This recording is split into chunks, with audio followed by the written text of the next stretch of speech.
Hey guys, and welcome back to another of my video. Political figures are always the target of media crews and channels. Some of those absolutely go viral. In today's video, we are going to share the top 10 biggest political stories of 2019. So without further ado, let's dig into the topic. Number 10. USA vote movement in full swing. Kicking off the list with number 10, we have the famous story of voting in the United States of America. After Hillary Clinton defeated in the year 2016 despite winning the well-known vote by some 3 million votes, additional states have pushed for legislation to essentially eradicate the Electoral College. That isn't possible to happen anytime soon because of conditions controlled by Republicans, but it's proof of just how much Democrats are smarting since the year 2000. In 2 of the 3 presidential elections that Democrats lost this century, they won the famous vote. Americans appear opposed. A Pew Research Center poll last year identified that 55% want the Constitution revised, so the candidate who receives the most votes wins. But a July NPR found just 42% of Americans thought eradicating the Electoral College was a good idea. Number 9. The Story of Alexandria. On number 9, there is a story of Alexandria that went viral. Twitter is not normally a place where people with polarized views find consensus. But it was the platform where it initiated for 2 of the most outspoken politicians of this era, liberal Democratic Representative Alexandria Ocasio-Cortez of the region New York and conservative Republican Senator Ted Cruz of the region Texas. The duo teamed up on legislation that would enforce a lifetime ban on members of Congress becoming lobbyists. Not everyone thinks that's such a fantastic idea because there could be unintended results. No ban has passed since this story got entire attention. In the month of June, Representative David Cicilline of Rhode Island introduced a bill prohibiting members of Congress from lobbying. But it only had one co-sponsor. Also, it went nowhere. As of August, Ocasio-Cortez said her legislative team was in conversation with Cruz's. Cruz and Ocasio-Cortez look like they might team up again on producing birth control available over the counter. Still, Ocasio backed, saying she needs something done about the affordability of birth control. Also. Number 8. Oval Office and President Trump. This is about Oval Office and President Trump. Trump utilized his first Oval Office address to thrive and generate the sale on his desired border wall along the region of the U.S.-Mexico border. Well, Donald John Trump was the 45th and former president of the United States. Before entering politics, he was a businessman and television personality. The man was born and raised in Queens, New York City. Trump attended Fordham University for 2 consecutive years and received a bachelor's degree in economics from the very famous school of the Wharton University of Pennsylvania. He became president of his father's real estate business in 1971, renamed it the Trump Organization, and expanded its operations to building or renovating skyscrapers, hotels, casinos, and golf courses. Trump later started different side ventures, mostly by licensing his name.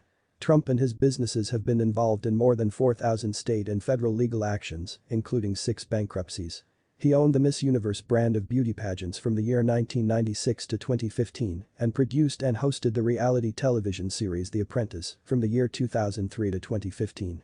Trump's political positions have been defined as populist, protectionist, isolationist, and nationalist. He entered the 2016 presidential race as a Republican and was successfully elected in a surprise electoral college victory over Democratic nominee Hillary Clinton while losing the popular vote. NPR fact-checked 6 of the claims the president made, including that his rhetoric overstates the criminal risk of migrants and that most of the unlawful drugs entering the country go through legal ports of entry that a border wall would not stop. Trump also said the wall would be paid for indirectly by the regions of the U.S.-Mexico-Canada trade agreement. That's a far cry from his original campaign claim that Mexico would pay for a wall the country isn't. Number 7. Approval of Trump down. Well, on number 7, we shall discuss one of the prominent personalities in international politics. During the record-long partial government shutdown in the month of January, Trump's approval rating fell to 39% in the NPR. Trump's approval rating has never been above the rate of 45% in the NPR poll or below the rate of 35%. In the former year, it's been a range of 39% to 44%. Trump's ratings are historically low on average and seemingly immovable, signaling a possibly brutal 2020 presidential election to come. Number 6. Democratic changes on debt ceiling. With Democrats' coup of the House an early time phase of the year 2019, it meant not just the beginning of a check on Trump, but also an innovative way of doing business after 8 years of GOP control. A lot of what Democrats implemented was in reply to the tense intra- and inter-party fighting of the Boehner years. When Republican John Boehner was Speaker, he faced a debt ceiling crisis because conservative hardliners looked to force spending cuts.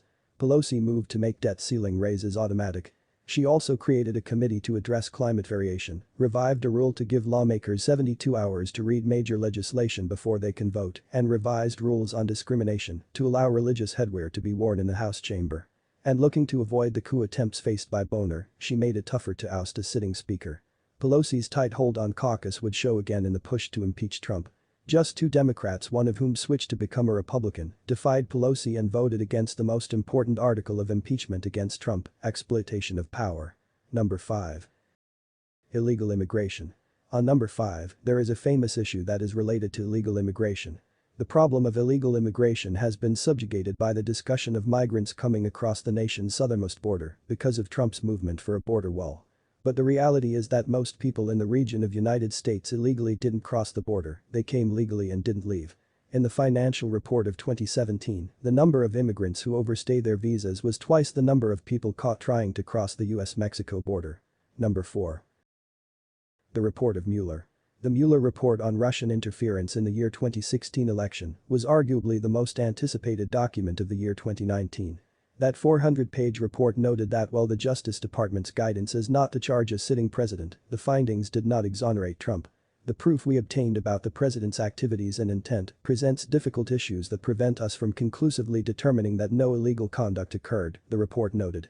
Accordingly, while this report does not summarize that the president committed a crime, it also does not exonerate him. It found numerous contacts between Trump campaign officials and Russians, that Russia was putting effort to get Trump elected, and that Trump campaign officials welcomed it.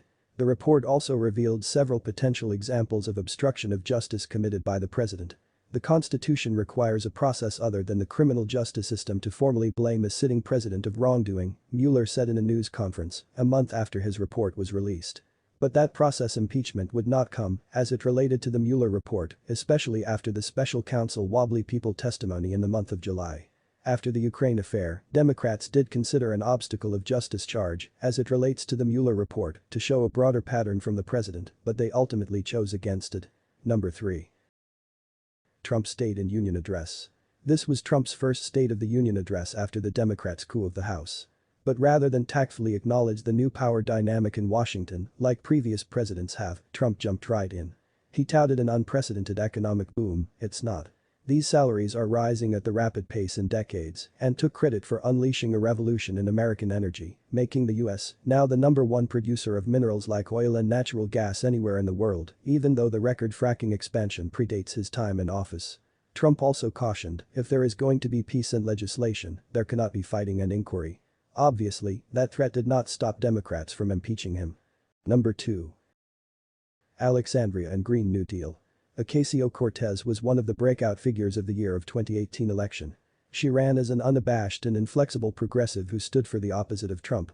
And her bold Green New Deal, introduced with Massachusetts Senator Ed Markey, gripped headlines and attention. The Green New Deal, as described by NPR's Danielle Kurtzleben, is a massive policy package that would remake the U.S. economy and, Ocasio-Cortez and Markey hope, eradicate all U.S. carbon emissions. That's a really big, potentially impossibly big, undertaking. Support for the proposal became something of a litmus test for progressives, but its boldness also turned it into a lightning rod that conservatives have used to target Democrats specifically. For Democrats, though especially younger ones, climate variation is an increasingly important issue.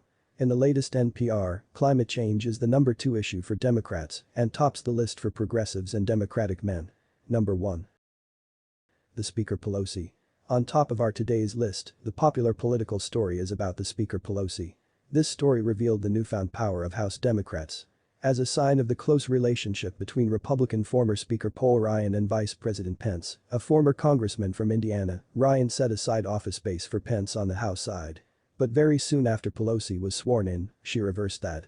Vice presidents generally maintain an office on Capitol Hill on the Senate side, given their role technically as the major president of the Senate. If there's a tie in the Senate, the vice president breaks it.